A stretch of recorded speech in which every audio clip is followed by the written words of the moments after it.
Guys, welcome back again to the YouTube channel echo point और मेरा नाम है शोएब अफजल। और आज हम नेशनल इनकम और डोमेस्टिक इनकम में डिफरेंस देखने जा रहे हैं और ये देखने जा रहे हैं कि हम कैसे आइडेंटिफाई करेंगे कि कोई भी चीज, कोई भी इनकम वो नेशनल इनकम हो सकती है या फिर डोमेस्टिक इनकम हो सकती है।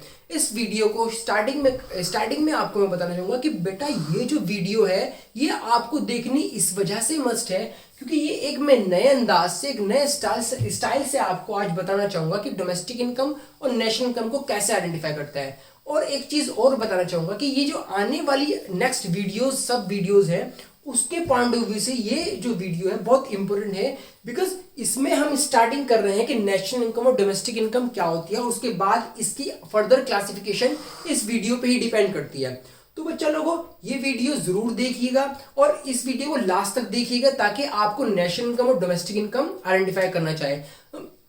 अब मैं आपको एक बात और बोलना चाहूंगा कि अगर आपने अभी तक हमारा चैनल सब्सक्राइब नहीं किया तो please subscribe the channel and press the bell icon as well so that वो सब आपको पता है।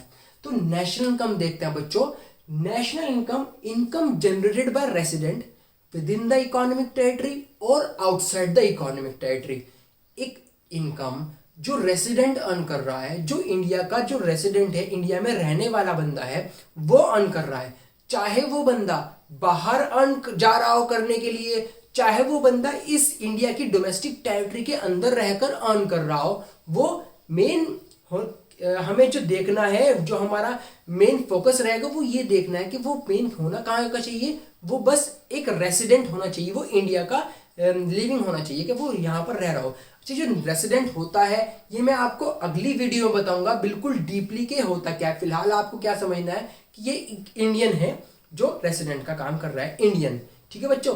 तो बच्चों, नेशनल इनकम क्या होती है कि इनकम अर्न बाय रेसिडेंट, क्या income earn by resident whether it is within the economic territory और आउटसाइड द इकोनॉमिक टेरिटरी। अब डोमेस्टिक इनकम देख लेते हैं। डोमेस्टिक इनकम वो income generated within the economic territory whether by resident और by non resident.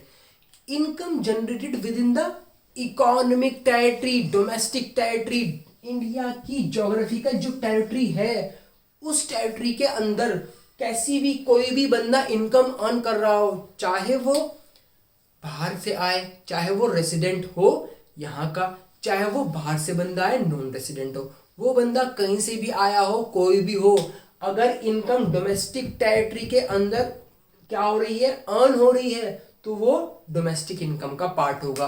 तो बच्चा लोगों, अगेन मैं बताना चाहूंगा, नेशनल इनकम में आपको जब भी देखना होगा तो नेशनल इनकम कैसे देखेंगे बच्चा लोगों। नेशनल इनकम हम हमेशा किसके ऊपर फोकस करेंगे, रेसिडेंट पर। और जब भी हमें ये देखना होगा कि ये डोमेस्टिक इनकम है नहीं है तो हम किसके ऊपर फोकस करेंगे बच्चा लोगों, economic territory, that is domestic territory, geographical boundaries of the country. ठीक है, ये भी मैं आपको नेक्स्ट वीडियो में बताने वाला हूं कि डोमेस्टिक टेरिटरी क्या हो सकती है और क्या नहीं हो सकती है। फिलहाल आपको ये बात याद रखनी है कि ज्योग्राफिकल टेरिटरी जो होती है वो इंडिया की डोमेस्टिक टेरिटरी कहलाती है। तो बच्चों, hopefully it is clear to you while we are identifying the national income, then we will focus on the resident, whether he is resident of the country or he is not resident, non-resident। And when we are classifying, we are identifying the domestic income, then we have to focus on domestic territory, whether the income generated within the domestic territory or not। Clear है। तो बच्चों, ये तो हो गई आपकी इसके difference की बात। होपफुली कि ये बिल्कुल आपके माइंड में जाकर सेट बैठ गया होगा what is the main point of difference between the national income and domestic income. Again मैं आपको बताना चाहूंगा कि नेशनल इनकम को देखते हुए रेसिडेंट, जब आप नेशनल इनकम देखना हो, डोमेस्टिक इनकम को जब देखना है तो बच्चों डोमेस्टिक टेरिटरी। क्लियर है। अब इसको मैं दो पार्ट में डिवाइड कर देता हूं। देखो, दो पार्ट में इनकम, रेसिडेंट है, रेसिडेंट कमा रहा है इनकम विद इन द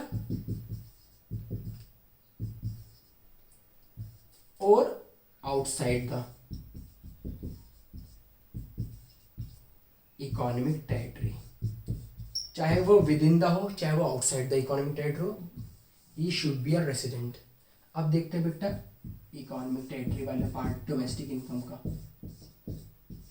चाहे वो रेसिडेंट हो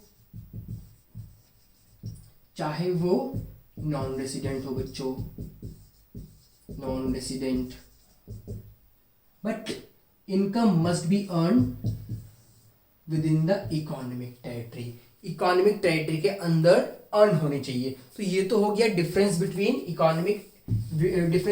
national income and domestic income.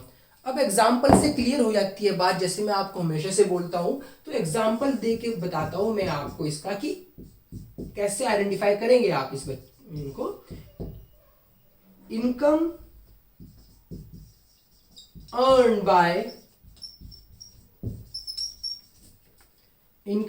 Bye Jio company in Germany, भाई जर्मनी के अंदर इनकम जो है अर्न हो रही है, ठीक है, और कौन कर रहा है, जियो कर रहा है। तो बच्चों जियो कौन है, जियो कहाँ की कंपनी है, इंडिया की कंपनी है, रेसिडेंट है, तो इस वजह से ये क्या है, रेसिडेंट है, तो नेशनल इनकम का पार्ट है।